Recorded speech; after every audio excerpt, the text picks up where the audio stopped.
wonder all over this country.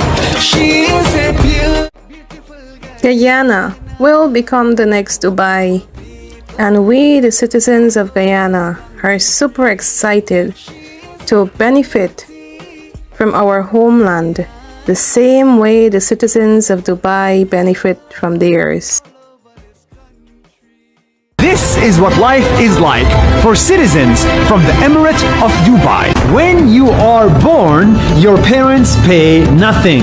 Your delivery and checkups for the next 9 months are all free.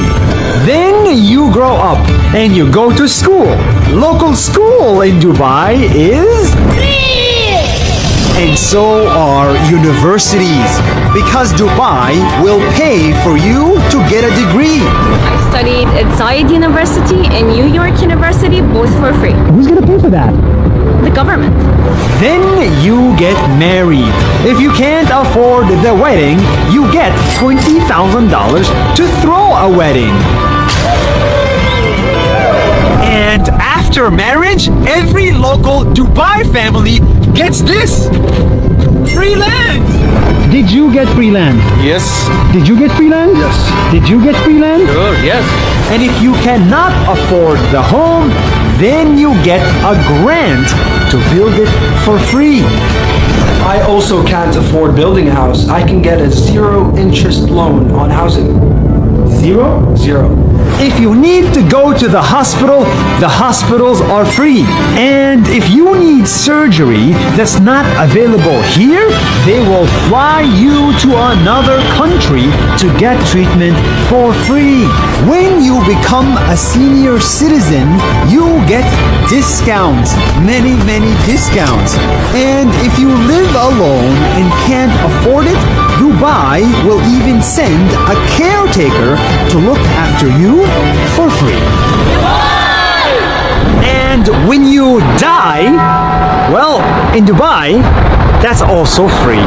Your funeral will be taken care of, and Dubai will build a full tent with air conditioning within 5 hours of your death next to your home, so your friends can come and say goodbye to you. Guyana will become the next Dubai.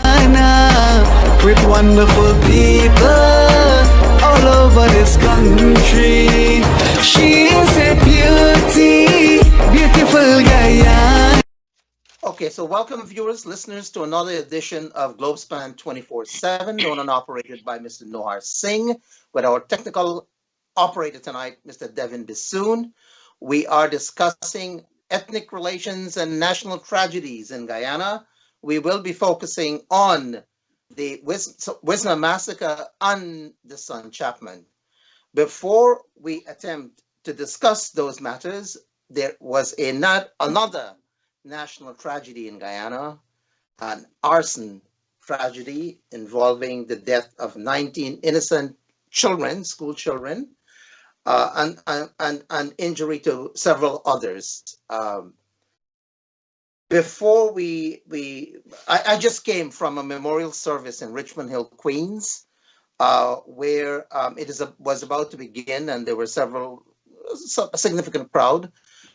They are going to memorialize the passing of the victims.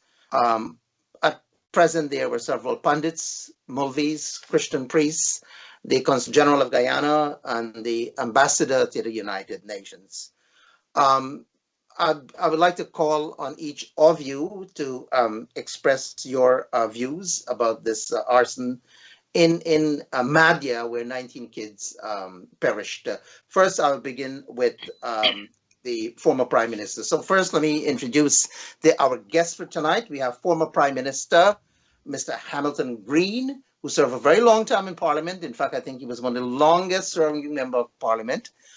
We have Mr. Ravindra Dev, who served one term in Parliament as a member of Parliament for Roar. Professor Dr. Betaram Ramarat, who teaches at a community college of New York State in Long Island. And we have Mr. Vincent Alexander, who is well known to this program.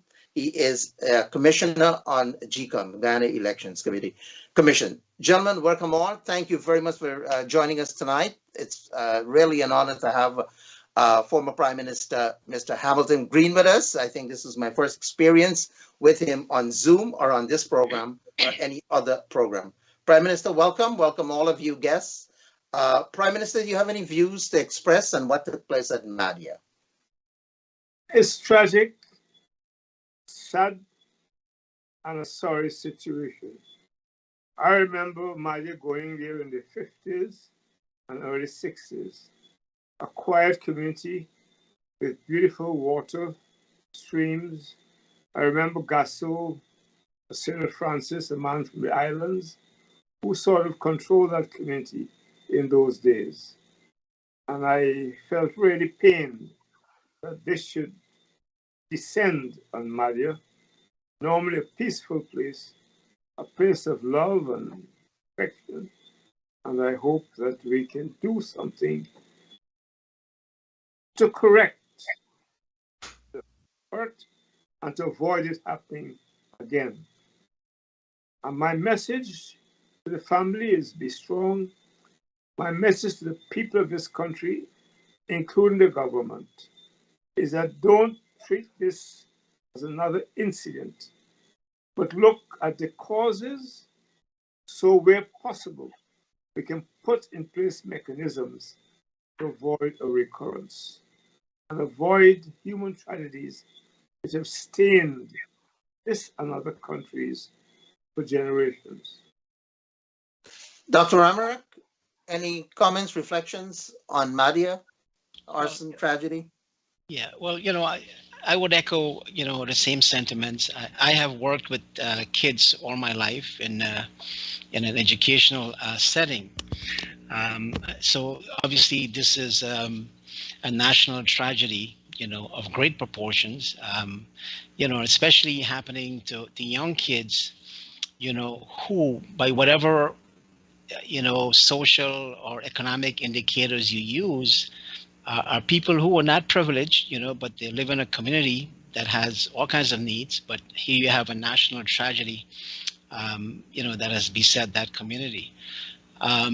So I would share that sentiment, and I hope that people will continue, as we're seeing in social media, to show all kinds of support, whether it's engaging in prayer or giving material support. One of the things that I would say, and especially again, the fact that you're dealing with young kids, I've seen a lot of pictures on social media where you could see the pain and the anguish on people's face. And I think what is crucial at this point for kids and the parents, who are connected to this tragedy, is to have qualified people, like counselors. If you're in a school setting, counselors would come in and meet with these kids and counsel them. So you have a situation where there's so many kids involved here that I think if we don't have enough counselors in the country, then we need to look elsewhere, neighboring countries, to ensure that these people, who will obviously, be scarred for the rest of their lives, that they do have the necessary counseling that is important to help them and to guide them through this national tragedy. I mean, this has been the talk among the diaspora ever since it happened. I mean, I went to weddings, wakes, funeral service over the last 3 days, and it's the overwhelming talk. People forget about the wedding, people forget about the wake and the funeral. They're only talking about this massive tragedy that took the lives of so many. Mr. Alexander, your views, comments, reflections? When I think of Mahdia, it's one of the places that I took the opportunity to personally drive to. It's one of the most beautiful sceneries, driving up to the Bull Turn and then up to Mahdia. And I always remember the first time I drove to Mahdia, when I arrived at Mahdia, I said, this is sad. Sad because having had that scenery along the way. I arrived in a place which I then described as a shanty town. That was some years ago. I've been to Mahdia more recent, and there has been some transformation in Mahdia. Unfortunately, what happened in the dorm is not symbolic or representative of that transformation. In 2008, we had a similar incident in Ramadan in the Camarang area. And I think on that occasion, if I'm not mistaken, some children died. I can't recall the number specifically. But it seems as if the death of the children in Mahdia went to naught. There was nothing that we learned from that incident in Mahdia. If we had learned what occurred from the incident, there's nothing we learned from the incident in Ramadan. Because if we had learned, we would never have had a repeat in Mahdia. And as we mourn the death of those children, we should not allow their deaths, although under the circumstances, be deaths in vain. Deaths in vain. We need to understand that in any facility like the dorm, there are certain basic standards and or best practices that should be in place to ensure that the dorm is occupied in a manner that's conducive to good life. And all of the indications are that that is the problem that we were faced with in Mahdia. A dorm which was locked down in the way in which a dorm should not be locked down.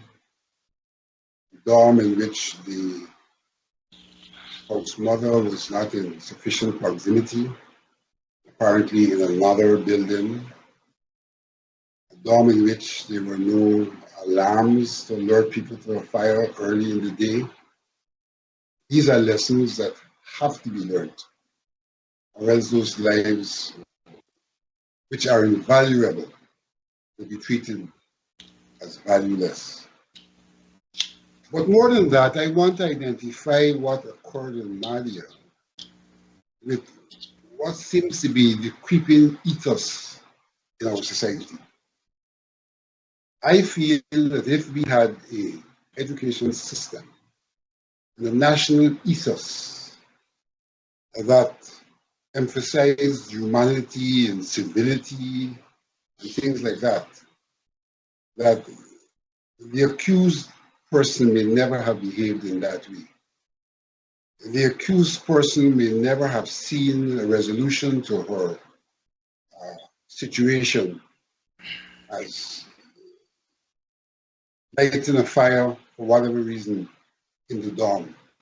It may have been some other kind of reprieve. I think that that is the major lesson that we need to learn. That there's something wrong with the ethos, there's something wrong with the value systems, there's something wrong with our whole approach to relations that has led not only to Mahdia, but has led to a number of recent incidents where conflict resolution seemed to be only approached from the standpoint of violence, from the standpoint of antagonism. So we need to introspect and retrospect about the humanity in which we are creating and the need to treat it differently. And if it's treated differently, we'll have different beings doing different things. In addition to the need for certain standards to be observed when we have facilities such as dorms. My sympathy goes out to all of those who are affected, families, the community, and to a nation at large, which should mourn the demise of those children and seek a rebirth of the kind of ethos that will ensure we do not have a repetition. Well said. Thank you. Ravindra Dev?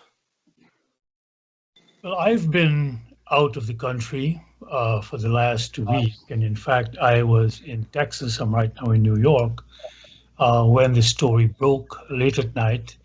And it was, obviously it struck a chord for 19 youthful lives to be snuffed out in such a horrible manner. I can only imagine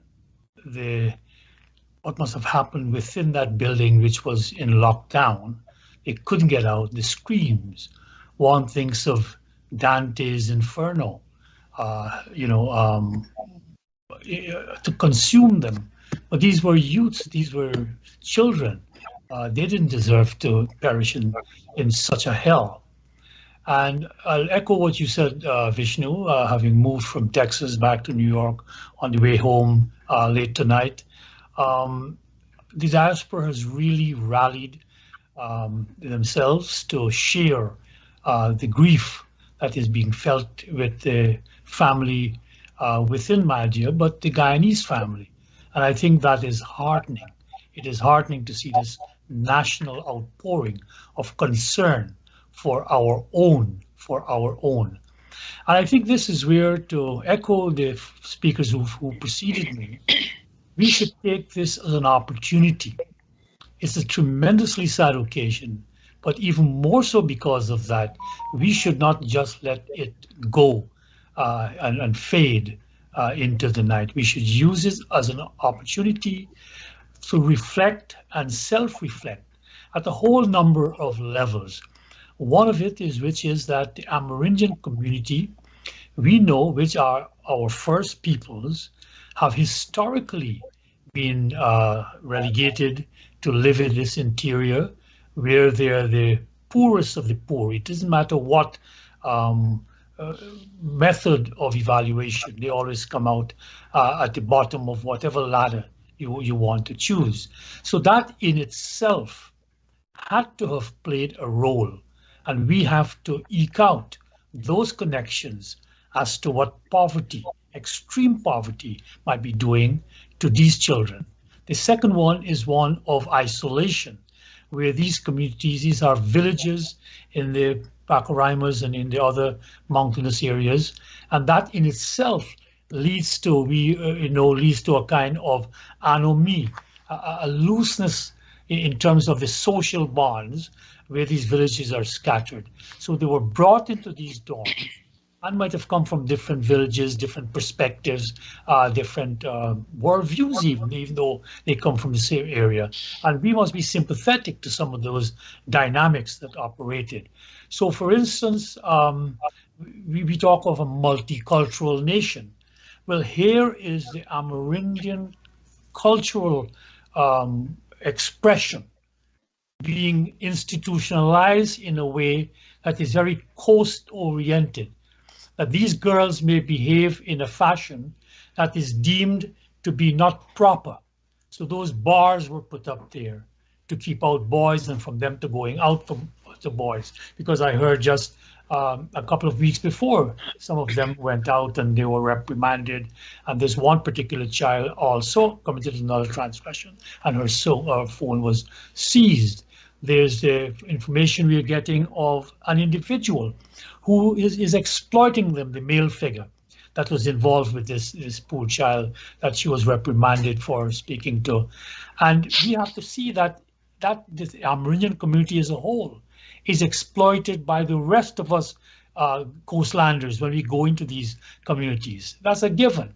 And therefore, all of those things must come out, not just in terms of the building and the building codes and what it might be the proximate condition. We have to look at that which preceded it and look at the real causal conditions. So therefore, I'm hoping that this tragedy, first of all, is not politicized. This is all of us, Guyana. We need to consider this. Secondly, we should be looking at what happened there with sympathetic lenses, try to look through from the eyes of the indigenous peoples as to how they have been forced to almost herded into patterns of behavior that we may see as appropriate or inappropriate, because we went through that literally through slavery and indentureship, and we know we have been scarred and we have been twisted and turned. And when the British deemed us to be recalcitrant, it was us simply moving against us being forced to do things. So I just want to share that I think we should go beneath the surface. So therefore, of course, on behalf of myself, my family, today my sister was on a prayer line with a Christian community in New York here. And that's all they prayed for.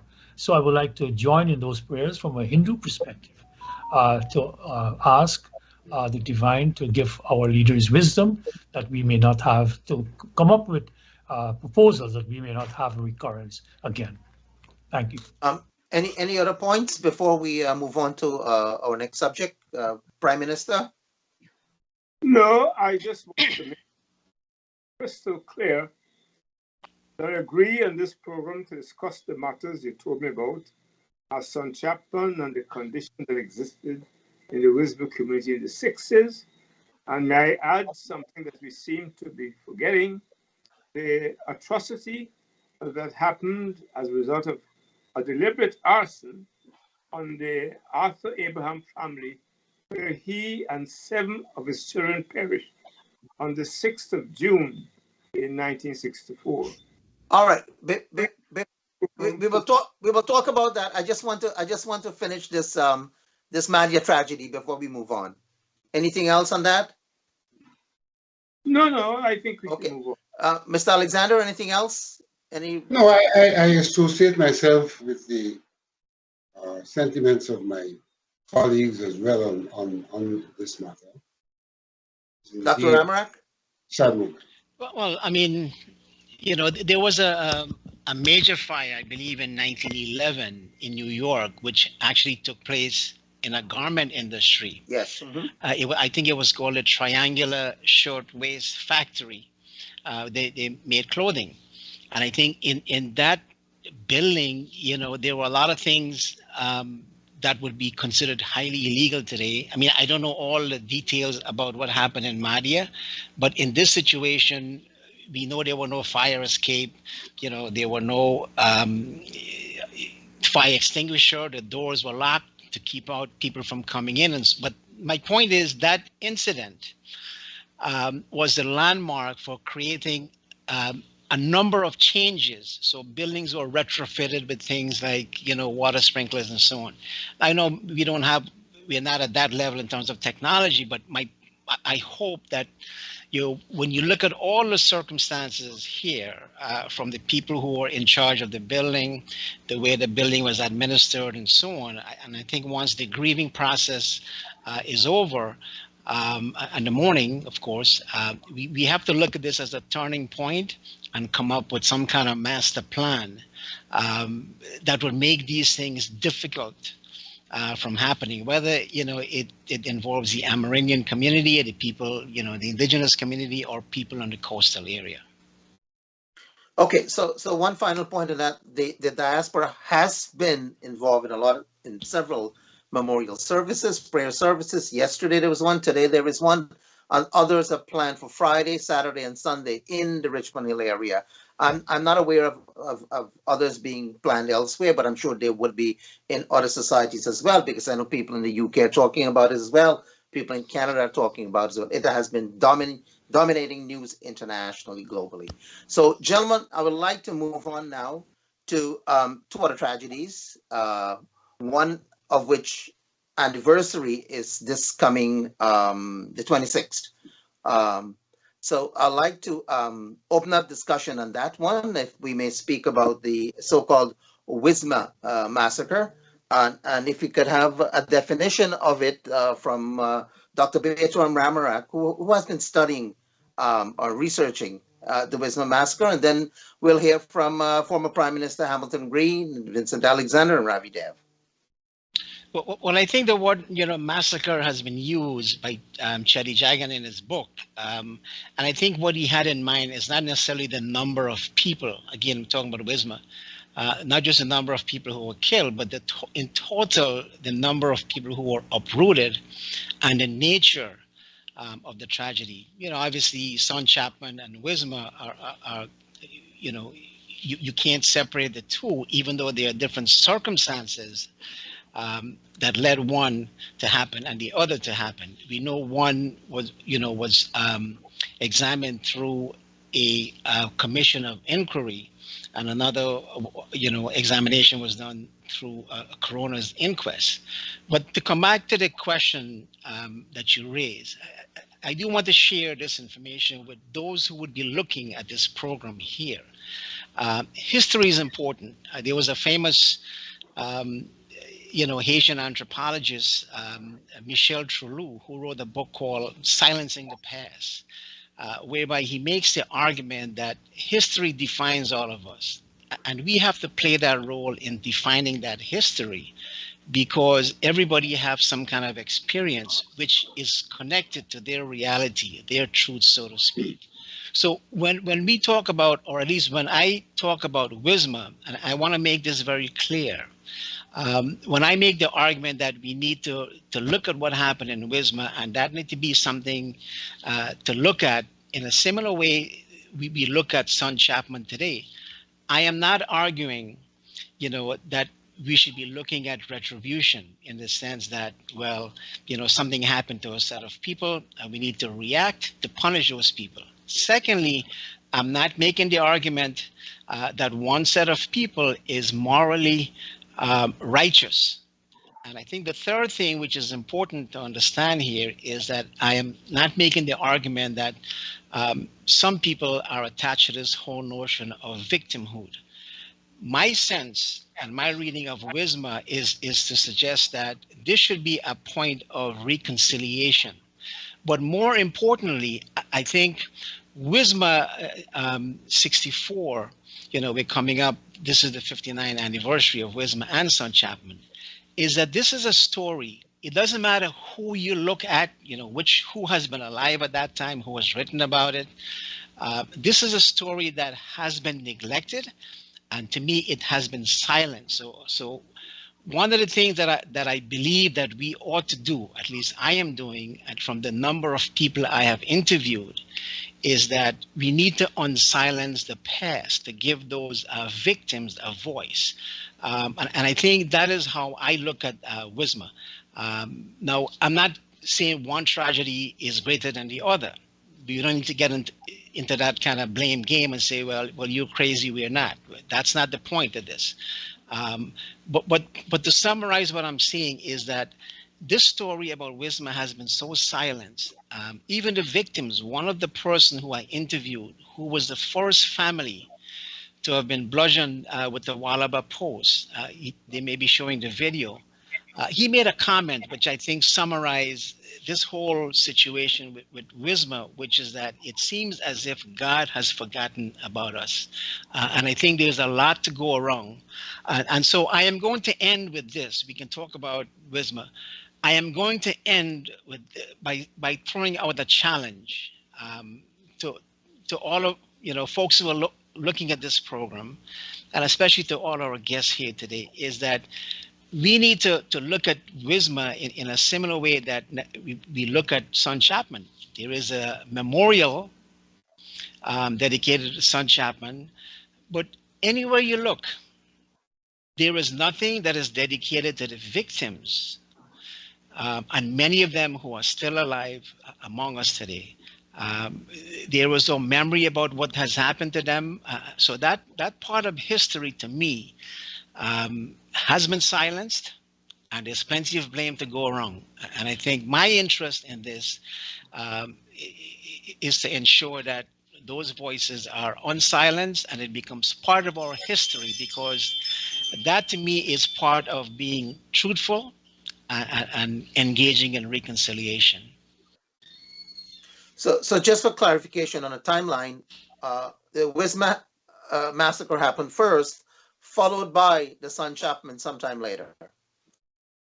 Got it right, Dr. Yeah, Amharic? yeah. We're looking at, May 23, 24, 25, 25, 26. 26. So Sunday was the 24th, was when you had most of the events taking place. I'm talking about, the burning, the looting, the violence, and of course there were a number of rapes. These were substantiated by the medical doctor, C.F. Rosa, at the Mackenzie Hospital, and this was also corroborated by the medical examiner, a report, a person by the name of Sheer Rahman, who identified at least 4 cases.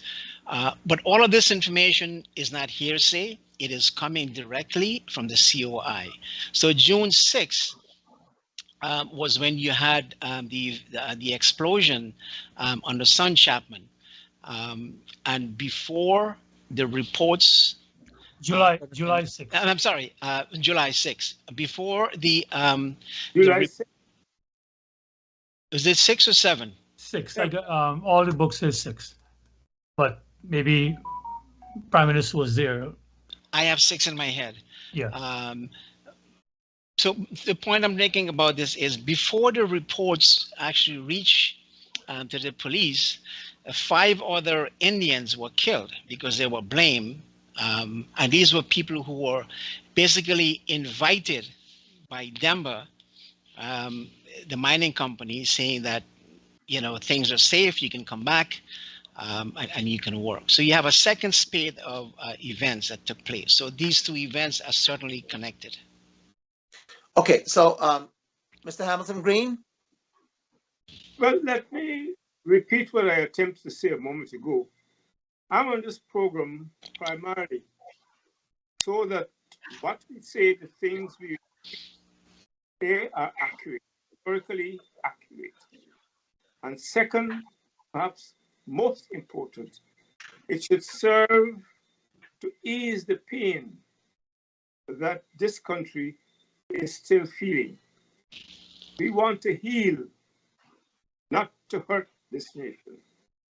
And whatever I say is in the context of that objective, that dream.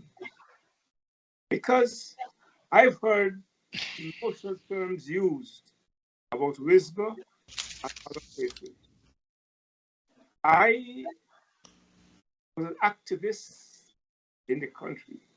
In fact, during all this, I was General Secretary of the party, and I had to go up there to deal with issues. So let me go through very quickly the facts that no one can question. Please. One, as I said, let's heal at first.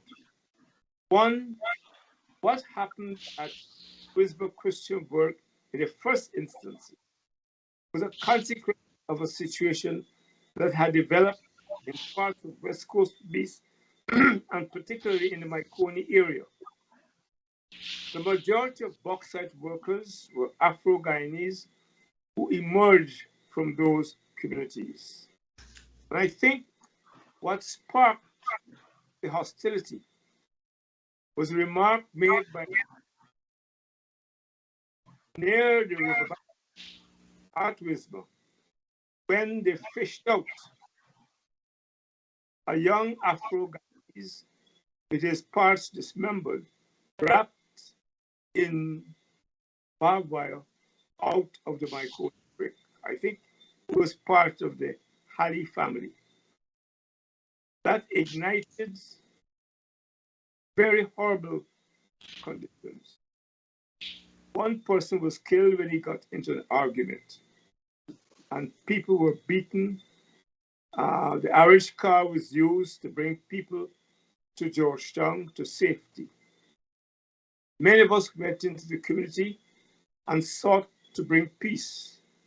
And in fact, we encouraged Indo-Guyanese who were displaced, were beaten, to return to the community and to help them repair their homes and houses. What caused the second wave was the son Chapman.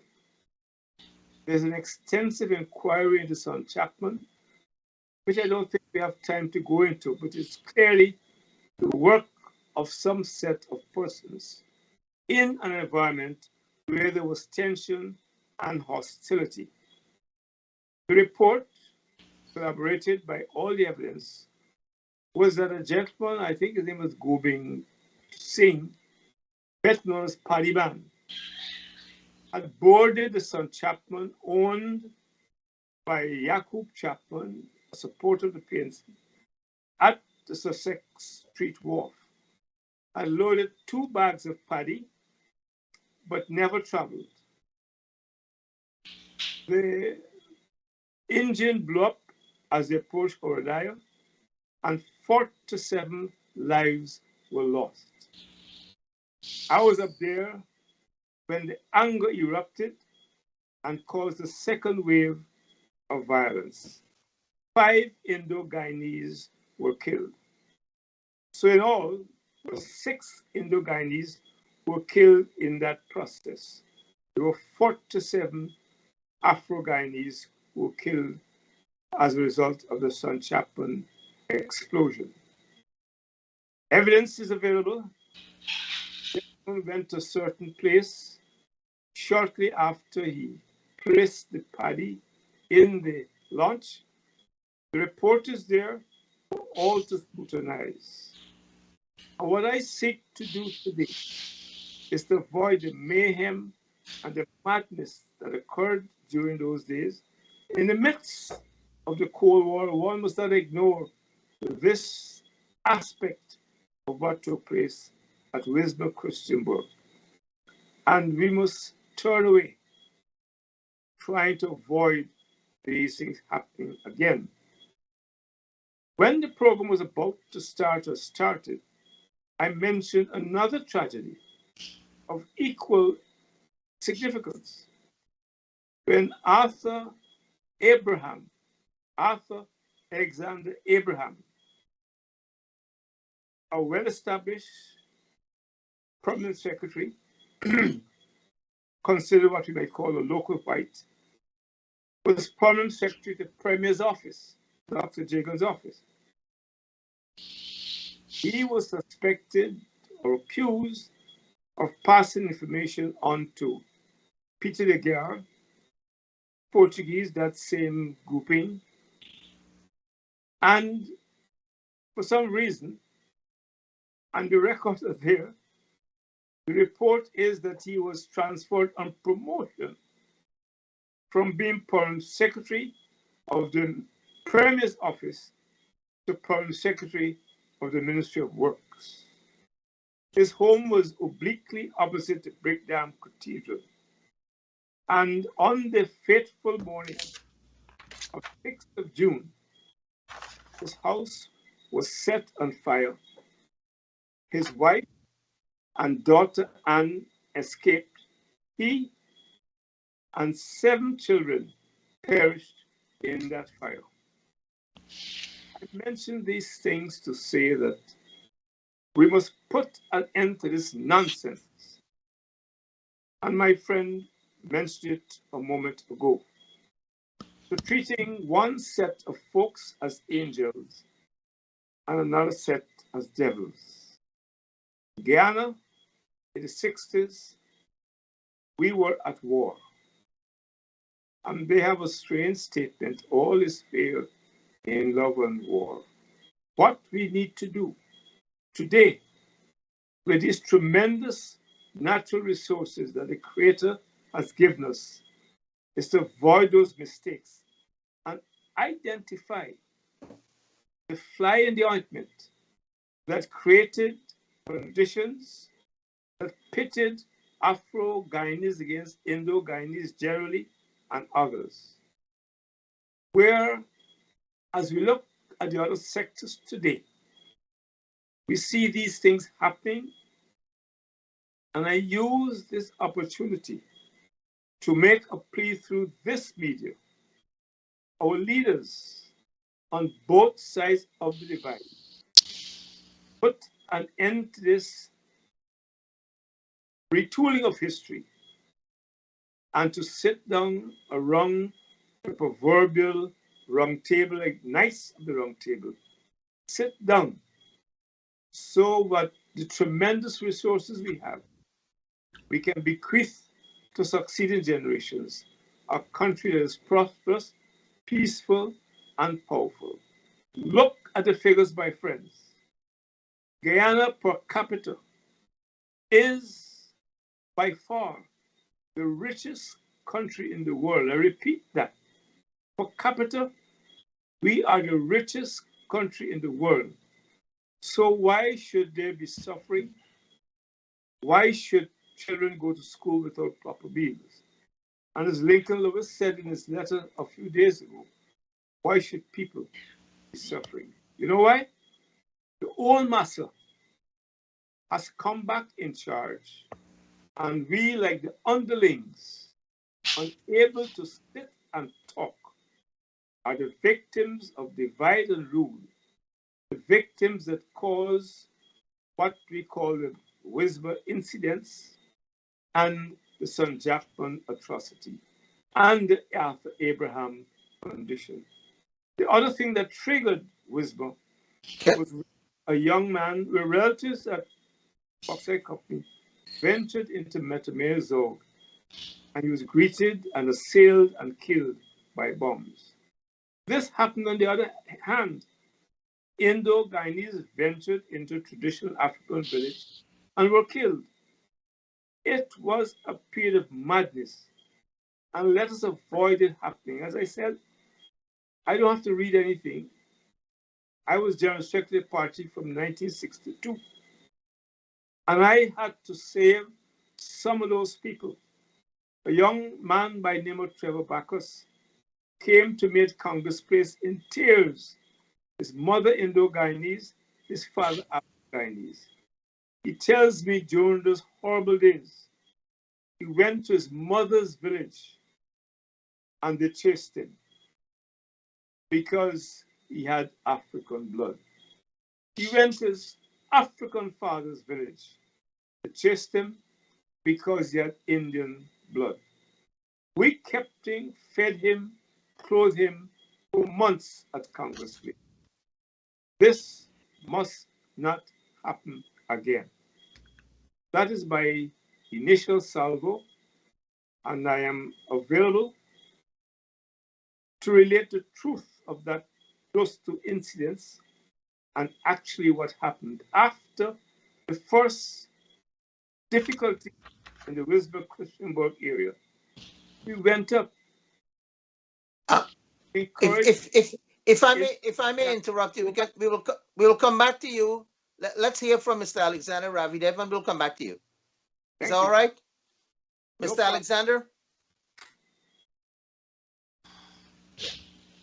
Mr. Alexander, you're on mute.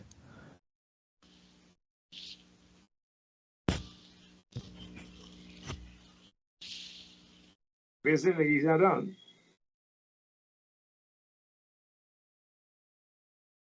Yes, I, in some regards, share the sentiments of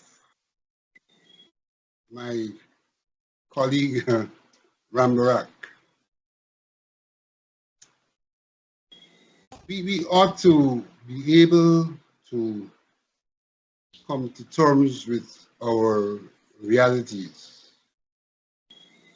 We ought to be able to acknowledge things that occurred.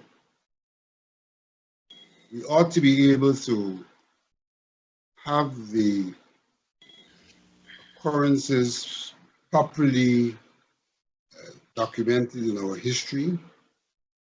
We ought to be able to bring these to the attention of current and future generations. But all of this should be done from the standpoint of lessons learned and lessons to be learned. I think in retrospect, everybody agrees that those things which occur are not what you would have wished to have occurred. Obviously, there will be different perspectives as to why they occur. But the fact is that they have occurred and that they were unacceptable and that we would not wish to have them reoccur because there are really no beneficiaries at the end of the day.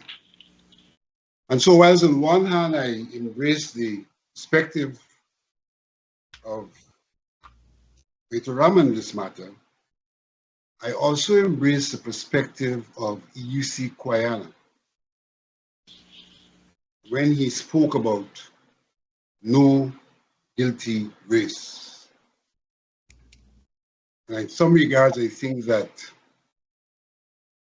Mr. Green may have been referencing that because there is no benefit to be derived now and into the future if we simply seek to identify each other as being guilty. What occurred can be contextualized. What occurred is unfortunate. What occurred is unacceptable. What occurred should not be repeated, though there should be recognition in our historical documents of what occurred. I think we have to be careful in attempting to attach blame. Of course, there are people responsible for what occurred, but blame goes beyond just people who are physically responsible for what occurred. Blame tends to speak about dispositions and attitudes, and some people being guilty and some people being innocent.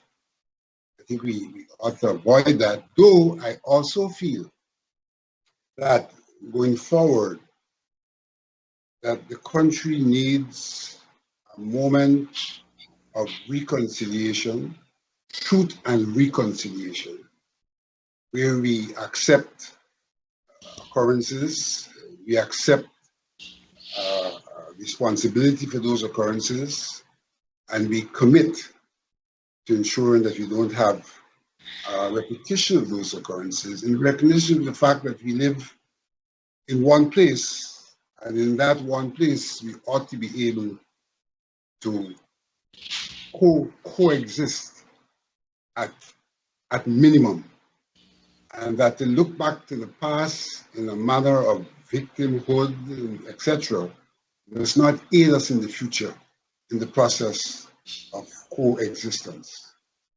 So we have a sordid history, and the greatest lesson to be learned from that history is that that has done us no good, and therefore we should commit to ensure that there's no reoccurrence as such, and that we seek to find ways and means of coexisting for the betterment of the nation at large and its integral parts, the various groups that make up the society. And that will be my initial comment. Mr. Ravindra Dev? Well, I also wish to put perspective on what I think how we ought to look at history, because whenever we look back at historical events, we have to keep in mind that we are looking at that backwards from our present, and we must be aware that in looking back from our present, we almost inevitably will tend to take the conflicted present and look at it with those lenses as we look back to maybe sometimes justify what we are doing in the present. That's one thing I would caution, that when we look back, let us consider that that you're looking at it from a present, and don't let us be too influenced by that present, and especially a conflicted present, and that we may be all guilty of that. The second thing I would like to caution in terms of our perspective is what some Russian writers have come up with in terms of how we look back at memory. And memory is different from history. History maybe is what you record, and the books that you can go back and fact check and all of that. Memory is what we remember. To dismember is to split apart. To remember is to put it apart. But memory, then you remember at a folk level as to what the people remember. And Wismar and his son Chapman are still alive in the Guyanese consciousness. It exemplifies what I think Faulkner said, that the past is not past. The past is not dead. It's not even past. The ladies from Red Thread did some interviews in 2008. And my friend David Hines was a member of that team that did some of these interviews on the East Coast. And this found that individuals from Wismar, both African Guyanese and Indo-Guyanese, those were living memories, and it colored their perspective into the present in 2008, when there were another upsurge of violence between the two groups. So let us not dismiss Wismar and son Chapman. And the third perspectival comment I will make is what was out of those Russians. They talk about memory warriors, people who insist that their vision or their version of the truth is the truth in capital letters. And I see my elder, Mr. Hamilton Green, speaking in such terms when he insists that what he recounts is the truth simply because he was there. But in fact, but the point is that since he was there, that is seen in retrospect as almost a disqualification, because you can be so enmeshed in that past that you are bound by your perspectives that were honed in that past. So take, for instance, Mr. Green's account of how Wismar occurred, May 25th, 26th, and all that. You see, we can't get away from the history now. There's a historical inquiry that was convened by the governor, no friend of the PPP, if we want to put it in that sense. And he convened, and Dr. Harold Drayton, who was very critical of Dr. Jagan on that side, participated in that inquiry. And that inquiry gives what they determined the facts from evidence provided by a welter of people who were at Wismar at that time.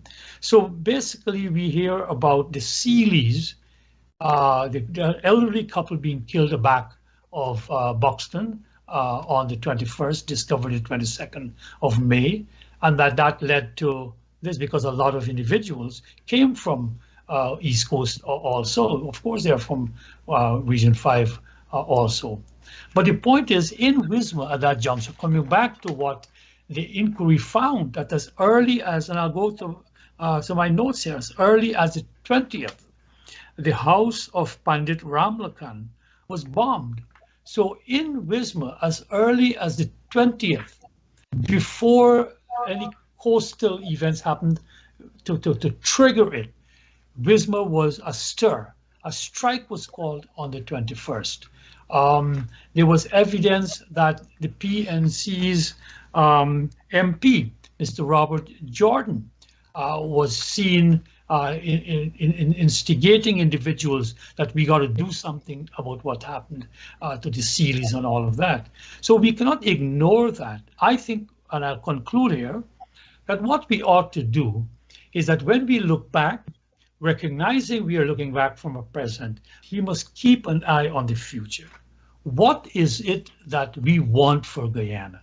And I think unanimous among all four of us, the panel here, we want a future which is not so conflicted and conflictual. Because I will say this, that if we don't do this, there is not only the possibility, but there's a certainty that we will be recolonized, and all of what we fear is going to happen. I'll end with an anecdote. I was at the Marriott with my two children and my wife in 2018, right after there was an oil and gas conference there. And sitting at my table, they had put together about 3 tables. We were at one end and there were some oil people at the other end. And here I was sitting, and this is not said in a matter of boasting. My daughter had topped the Caribbean Cape, and she had just finished her medical degree at St. Augustine. There was my son, a budding lawyer, the youngest graduate from Queen's College in his history, and then now the youngest member of the bar in the history of the Caribbean, and myself, I'm sitting there, and this American turns to the other fellow and says, "You think those people understand English?" That's it. I mean, here we were in our country, in our hotel, built with our money. And here was these 2 people who could afford to rent an entire floor, inquiring in a rather contemptuous tone if those natives down at the other end could understand English. So I want to just say this, that if we keep on not looking at that future and keep quibbling about the past, let us not agree to disagree. I accept, Mr. Green, that there will be one version, a narrative in one community, and there's another version in another community. And let us understand where that comes from. But we must now try to meld those 2 narratives into one that is for Guyana. And I think the present tragedy in Mahdia shows us that we can come together, and we ought to come together again. Dr. Amarat, response to this? One of the examples about the value of history, and I'll share this with you. We had to create a course called the African Diaspora and the Caribbean a few years back. And we were looking for books. And one of the events we wanted to focus on, because the teachers who were in the group made the comment that there was nothing about Juneteenth. Now, if anybody knows about Juneteenth in the United States, it's about the celebration of African emancipation in the United States going back to 1865. But again, this is 2 years after, right, the Emancipation Proclamation. But my point to all of this is that we could not find a book for this course that addressed this issue, and that was a few years ago. Now, today, the President of the United States has signed a bill making Juneteenth an important recognition holiday. My point is that it goes back to what I was saying before about the narrative, right, of who we are. Elder Green would have been 30 years old, in 1964. He joined, I think, as he said, the PNC in 1961. In his book, which is called Peace to Pain. And again, I want to show you how the narrative can vary here. So the question is, whose narrative do we select? And that goes back to the question I raised earlier about people, being given an opportunity to speak their own truth. In Mr. Green's own words, in his book, Pain to Peace, he said, at Wismar, there was an outbreak of racial violence. Indo-Guyanese were killed and hundreds of business places and homes demolished. That is as much as we get about Wismar.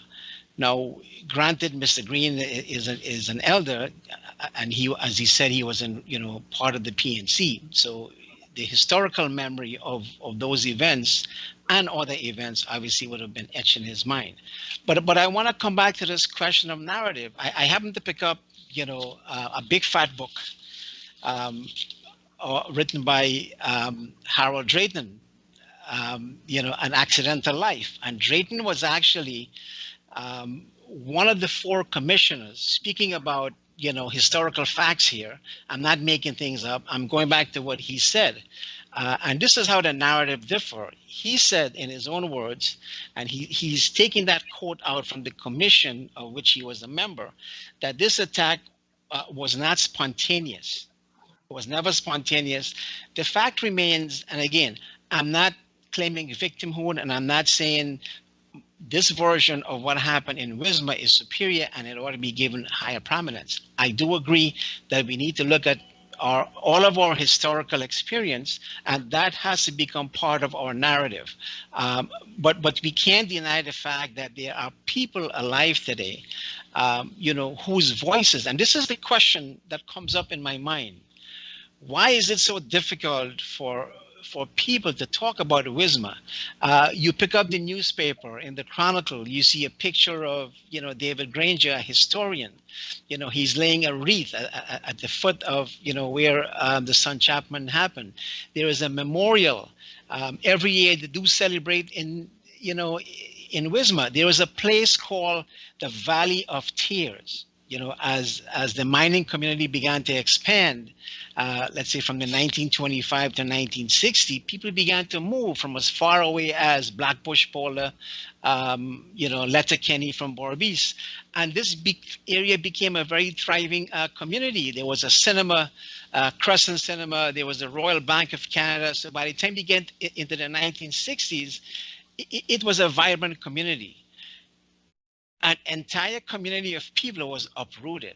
But yet, and again, this is the question that I keep asking myself. Why is it that every year when we talk about son Chapman, not a single word of Wismar is mentioned? Why is it that a place called the Valley of Tears, where most of the Indians and Chinese actually live, where most of the atrocities were committed, why was that area renamed and called Victory Valley? So again, it comes back to the point I'm trying to make. The narrative is important. It may not necessarily be important for Elder Green, but I think for those people who I have interviewed, for those people, they keep asking the question, how come nothing was mentioned? How come it seems like this whole scenario was forgotten? So the narrative is important, and I think I do agree with everything all of us are saying here, which is that it's a divisive history. We have to move on, but we have to remember, the slogan that's written below the memorial for son Chapman about not forgetting history. So why is it one set of history is given prominence over another? Keeping in mind that these are two tragedies that should, as Vincent is saying, that should bring out the truth, and try to get us to reconcile as they have done in South Africa. So that's my point to this. And again, it is important for us to recognize that narrative, and I feel that narrative is being silenced by everyone involved.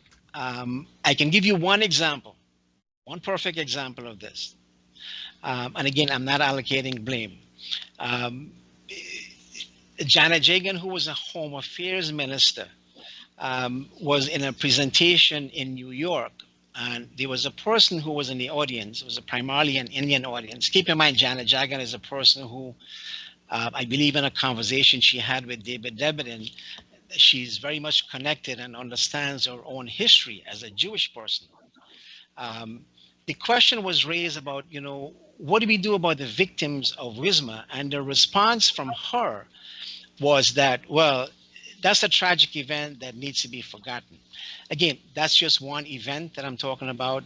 So the thing that really troubles me to this date is that everything you look at, the people involved, you've got Hubbard, who wrote a book on race in Guyana. You've got Mr. Green's book. You've got a book about, Brindley Ben. His wife was running the women's section of the PPP, and so on. So there seems to be like this whole conspiracy of silencing what happened in Wismar 64. And I think that is the thing, as a student of history, that troubles me. And from what I'm hearing here, I don't think Vincent or Vishnu or Elder Green or Ravi Dev would have a problem having a memorial, commemorating the event of what happened in Wismar 64. That's my point to this. Mr. Green? Vishnu, I know you may want to go to Elder Green, but permit me to slip in here. Please. Permit me to slip in here. I think it's important that we understand that what occurred in the 60s, there was a context. And because of the context in which those events occurred, one cannot necessarily identify the origin and the motive with a particular moment. That moment might be when the match was struck to cause a fire in a flammable environment. I think what is critical is to understand that we had a flammable environment and that things occurred that caused that environment to create a fire, so to speak. So to try to identify specific moments as the moment of commencement, it's a difficult call. And one has to take what has occurred in the wider context of the tension that existed at the time, the combativeness between the forces at the time, and some things would have been accentuations of what was happening rather than an incident in its own right that evolved for reasons that one could pinpoint at that particular moment. That's the first point I want to make. The second point I want to make relates to the point that is being made about non-recognition of these things. I don't think that one could deny the fact that these things have not been probably given the same level of prominence. Suffice to say this, as far as I know, in relation to the son Chapman, it is not the state or the government at the time that had anything to do with the commemoration and memorializing of the son Chapman event.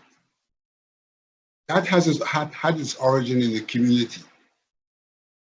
And if I'm not mistaken, the person who played an important role in the earlier days of the recognition of that event and the monument and all of that was one Mr. Llewellyn John. And Mr. Green can probably verify that to me. But the point I'm making is that we are now having a conversation which seems to say that the nation at large must give recognition to what occurred. And I do not have a problem with that. But the silence which is being mentioned may well be a silence of the state and the collective nation on both events, on all events. Silence of the Abraham event, silence of the son Chapman event, silence on the Wismar, I do not call it a massacre, the Wismar atrocities, silence in all of those. And that probably it shows a problem that inheres in our nation, that one community sought to give recognition and commemoration and memorializing of what to them affected them, and not to do it similarly for others, whilst others have not done it for themselves as well.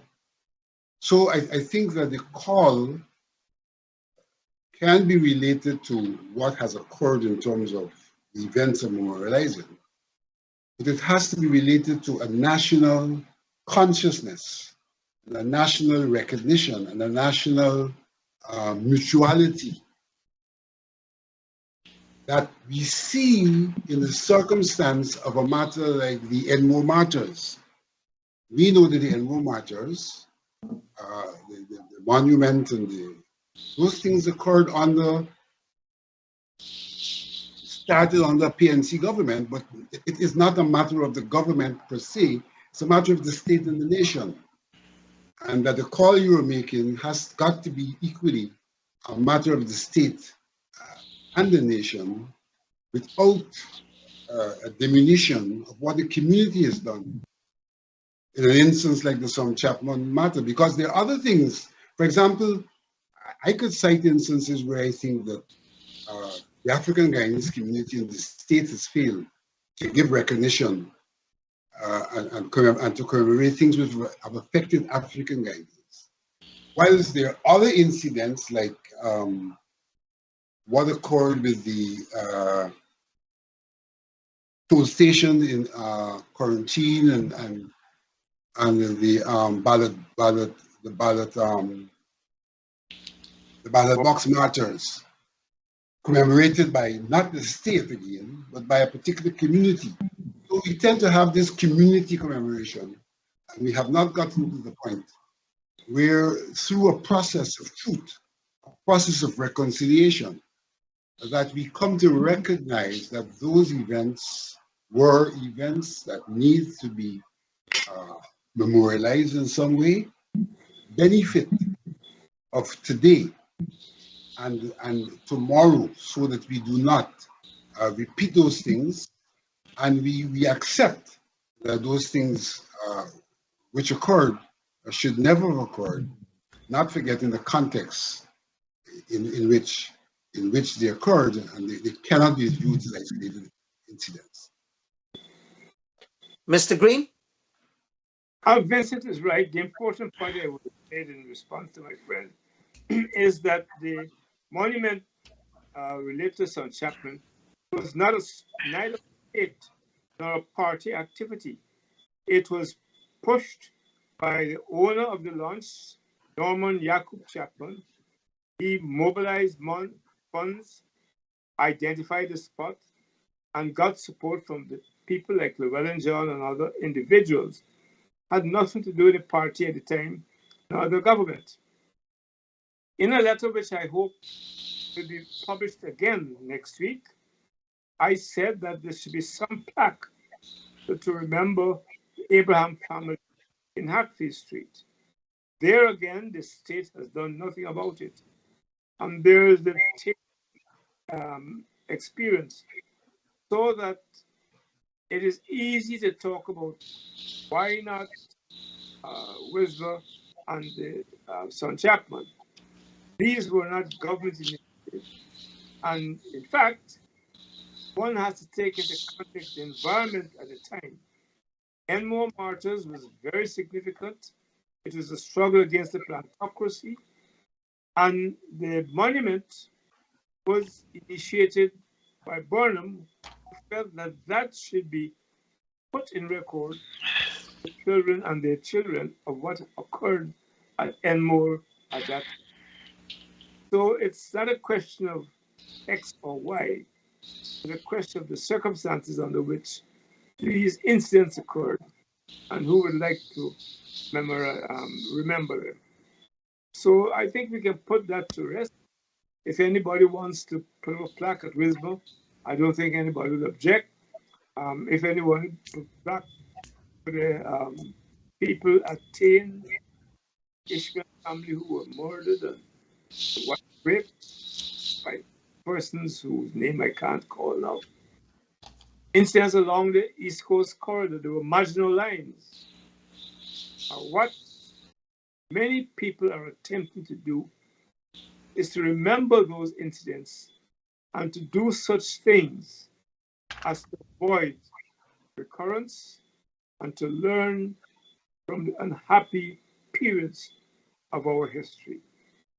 And in all of this, to remember that behind, as I said in a letter, which I hope might be published tomorrow, there is the tears behind this. Vincent mentioned Guyana. I want to take this opportunity to say that with my wife, we attended a ceremony on Thursday to commemorate the 70 years of the first Parliament of Guyana under the Waddington Constitution, where for the first time, ordinary persons were allowed to vote without having to qualify throughout that ceremony. And there were 6 ministers, 2 are still alive. Guyana is still alive and lucid in his late 90s. The other is Ashton Chase. And I wrote asking why it is that only Ashton Chase was remembered at that function and not Guyana. I hope there's some lucid and truthful answer, because present there, you had the speaker and Ms. Giltero, who was carrying on the functions of the office of the president. I also mentioned in my letter that Oscar Clark, who was functioned as a speaker at a time when certain people threw the law books to the ground, was not invited to the function. These things we need to be careful about and to avoid an appearance that we are discriminating against one person or group for whatever reason. And I'm glad that he mentioned Guyana. Not a word on Thursday about Guyana, who was among the first 6 ministers to enter the parliament after the Waddington Constitution. Not a word. Let's hear Ravidev. Ravidev? You see, all of us, I think there's a lot of platitudes being spouted here, and somehow we're not, in a sense, looking at the effect of what our words mean. I come back to the two tragedies of Wismar and the son Chapman, which is not only my contention, but like I said, Red Fred, they did actual surveys that these are matters that are still alive. It has been passed down verbally through memorization in the people's mind. And so these two narratives continue to actuate our actions in the present and with that eye towards the future. And yet we come back and we wonder as to why we can't get our act together. And I'm not excusing anyone. So the PPP has been totally insistent on forgetting Wismar. Coming from that community, I know for a fact that they actually would go out of their way for the communities not to commemorate Wismar for whatever reason. But the point I think we make here, and I can see it in the words, that we cannot forget, but we have to now come to a collaborative effort to create a common narrative that makes us Guyanese. I'm here in America. George Washington never really cut down no cherry tree. But there are myths that, and he could never tell a lie, whether he did or not. But there are certain myths that overlook certain things. There has to be a certain amount of forgetting if we are to create that narrative. But what I hear tonight here is a selective remembrance and somehow not accepting that. Let's take the whole notion of that memorial to son Chapman from Heredia that has been moved to Linden. In 2003, the historian Mr. Granger gives that lecture in Chile and only talks about the son Chapman and those that perished as son Chapman. Not even a word about any other thing. He talks about Tain, that Mr. Green. I was a young boy, but I remember the song, Gunraj and Monroe, they perished. Mr. Granger explicitly only mentions Monroe. Not even a word about Gunraj was killed when that bomb was thrown into that bus. And we come to the following year in 2004, when the event begins to be commemorated up at Heredia. Where all PNC leaders, including Mr. Corbett, participate. So it's a signal of, while we may say it's not the state, but here is a party that talks about being multiracial, that Indians may want to look to as an alternative, only commemorating one of those narratives.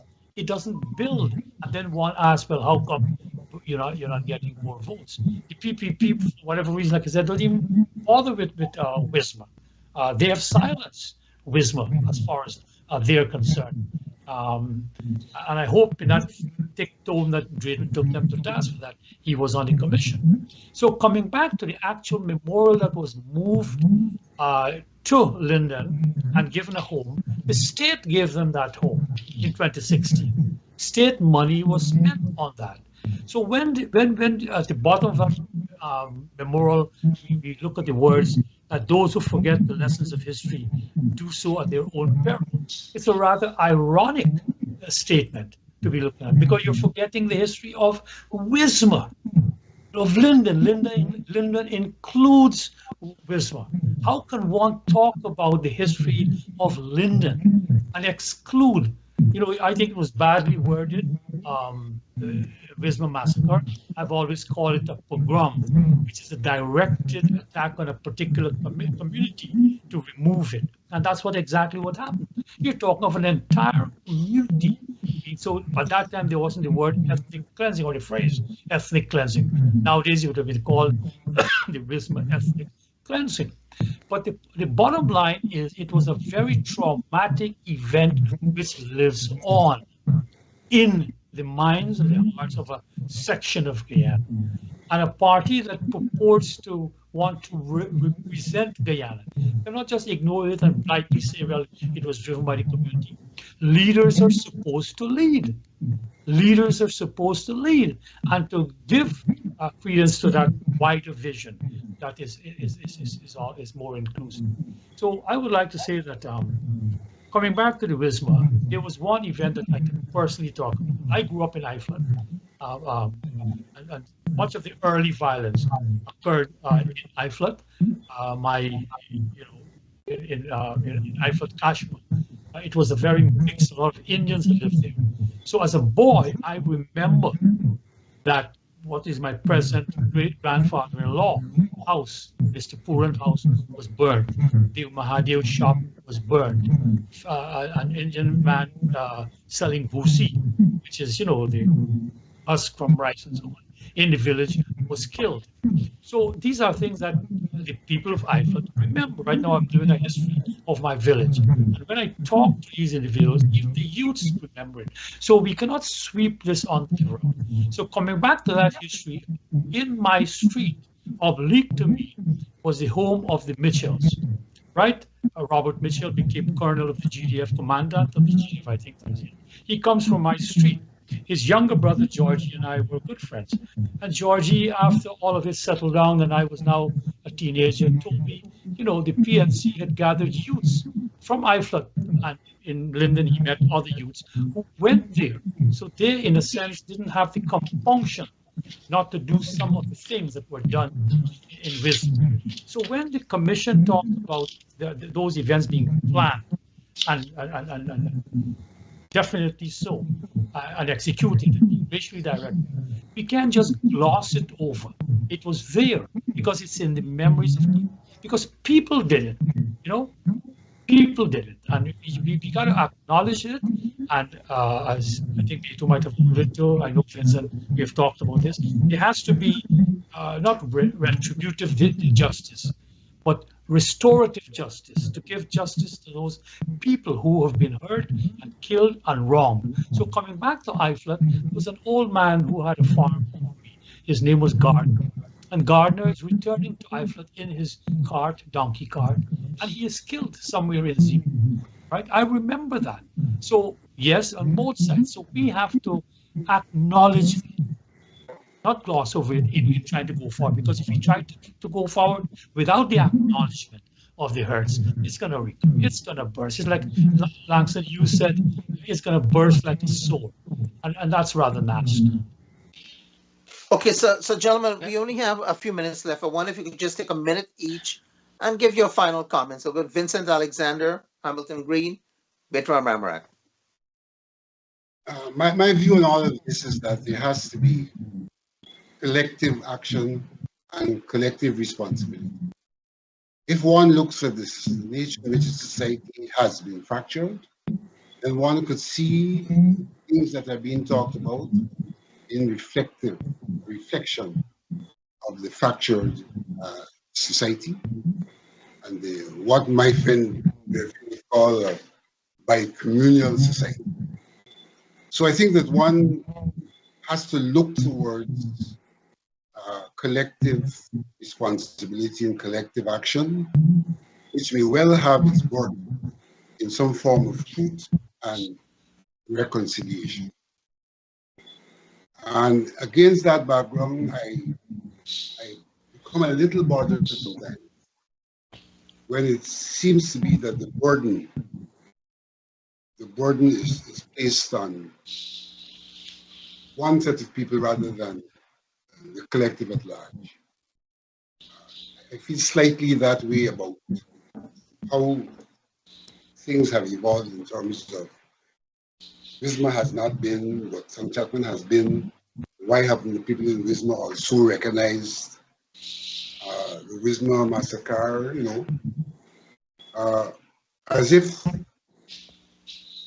not saying to the other people haven't you also. But I wouldn't say he did. I would get back to the position of Guyana. He said no guilty race. You may say it differently, no innocent race.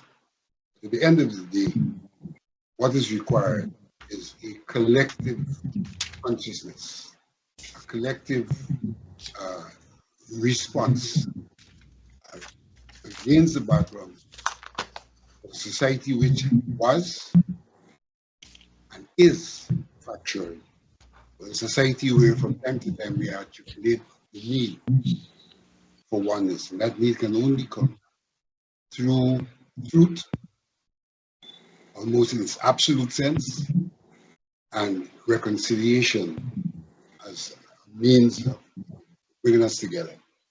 And with respect to the history of Guyana, I think in the first instance, what we need to do is to set out to have a chronological and factual history without the analysis that people tend to do, which would then start to be perspectives rather than the history itself. I think we need factual and actual chronological history of our country as the basis for then moving forward into truth, reconciliation, collective consciousness, collective responsibility.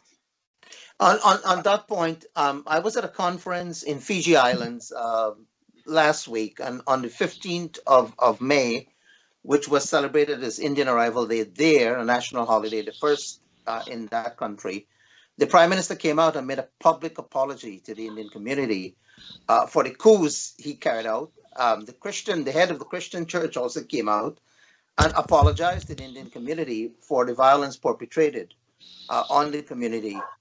Perhaps we need something like this in Guyana, and perhaps for a future discussion we could entertain that kind of topic and emulate. We do need it, but it needs to be simultaneous across the divide and not be on one side and then the other side. Oh, absolutely. Absolutely. It must be on both sides, yes. Mr. Hamilton Green, if you can summarize within a minute. Just to remind listeners that it was Burnham who ensured and insisted that the Enmo martyrs be built, where 5 Indo-Guyanese were shot by colonial police. I agree with what Vincent said a moment ago. We've got to sit down, put an end to this nonsense, this attempt by some people to demonize one group and to make another group angels. We have all come to glory, and today let's work together so that we can make Guyana a good and glorious place. In spite of Wismar, in spite of Sean Chapman, in spite of the Abraham family and other things, I know from my own experience that the two major groups want to work together to build this great country of ours. We've got to build on that belief. And our leaders must be told by their respective constituencies that want peace, not conflict. We want to work together so we can share equitably the vast resources that this country has and that we are not yet beneficiaries of.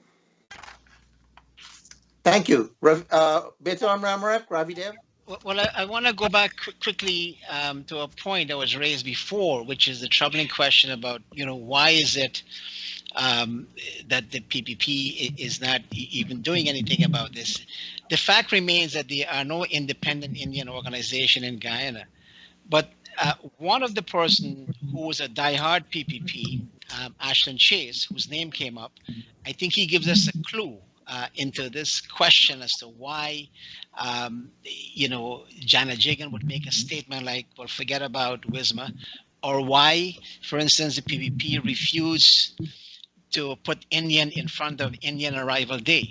But this is Ashton Chase in a little-known book that he wrote called Guyana, A Nation in Transit, Barnum's Role.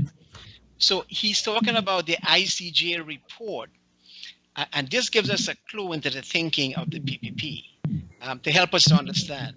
He's saying that the PPP did not push the recommendations of the ICJ, which Barnum threw out the window, which is to balance the forces.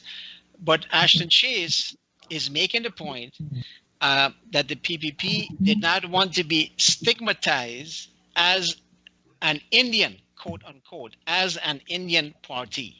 And that is the point he made. And I think that gives us a clue because I don't want to let the PPP off the hook, right? But I want to leave that with your audience because I think history is important for us to reflect upon. And my last comment would be that, we started out this program talking about Mahdia. And I do want to end with what I believe all of us would agree, that our hearts and souls go out to the people of Mahdia. And our obligation is to look at this as an event and to make sure that these things do not happen in the future in Guyana. Ravindra Dev. Yes, I like that tone, and I think Vincent has a point there that it may appear that we are only looking at one side, but it's not one side to blame.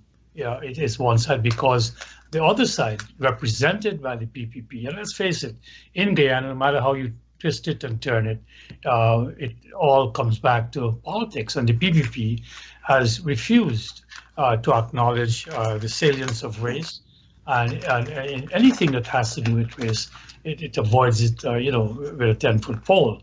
So, but that's something that I would think, therefore, that if we can now come together at a grassroots level and begin to talk about these things frankly, as we're doing on this program here, then I think we can move the yards. Again, I want to express, as Beto did, our sympathy to those individuals in Mahdia, those families, those villages, the people who are traumatized. And I end with one question to Mr. Green, because coming back to that chronicle, you mentioned a youth whose body bound with barbed wire that was found in the Maikoli Creek. Do you remember his name, Mr. Green? Mr. Green, you'll have to unmute. You're muted. I don't know if you know how to unmute. Yeah. You're muted, Mr. Green. On the device, you'll have to click the mic to unmute. Could you unmute, Mr. Green? Could you unmute? Okay, let's forget it. We'll get it from him afterwards. Okay, then. All right. So again, gentlemen, I want to thank you very much for taking your time off from a very, very busy schedule. And again, our condolences, I speak for all of you, to the families of that very major tragedy in Mahdia. We pray for a speedy recovery of the surviving victims. Thank you again for joining us. Goodbye and good night. Thank you, gentlemen. I got to Good night, gentlemen. head to the airport.